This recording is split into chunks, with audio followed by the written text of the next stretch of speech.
Je voudrais me tourner vers le docteur Laurent Alexandre, car vous savez, je ne sais pas si vous arrivez sur LCI depuis quelques minutes, je vous rappelle les forces en présence, Rachel Binas, pigiste de luxe, Laurent Alexandre, médecin, serial entrepreneur surdiplômé, et Yves Tréhard, le d'Artagnan du Figaro. Les amis, on va être sérieux. Docteur Laurent Alexandre, je rappelle que vous êtes médecin aussi.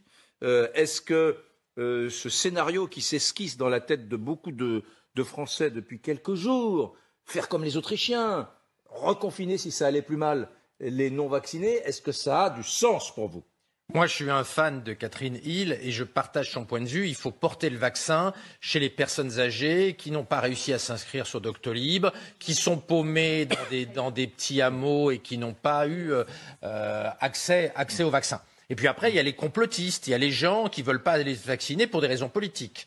Eh bien, ceux-là, il n'y a que deux sanctions possibles. Soit on rend le vaccin obligatoire et donc les complotistes sont obligés d'aller se faire vacciner pour éviter de geler complètement le pays, soit eh bien, on les confine en cas de reconfinement et on ne reconfine que les gens non vaccinés. Parce qu'il serait totalement scandaleux que l'immense majorité des Français qui a fait son devoir et qui est allé se faire vacciner ait la vie pourrie et la vie gâchée à cause d'une poignée d'abrutis qui refusent de se faire vacciner et qui écoutent les sirènes délirantes des complotistes anti-vaccins et qui vont emmerder la France entière et à nouveau mettre à genoux la France entière. Donc aujourd'hui, il est clair que s'il doit y avoir des sanctions, elles ne doivent pas être sur les bons Français qui sont allés se faire vacciner, mais sur les gens qui refusent d'aller se faire vacciner. Et là, je ne parle pas des personnes âgées qui n'ont pas accès au vaccin et qu'il faut aider notamment en développant les visites de vaccination à domicile.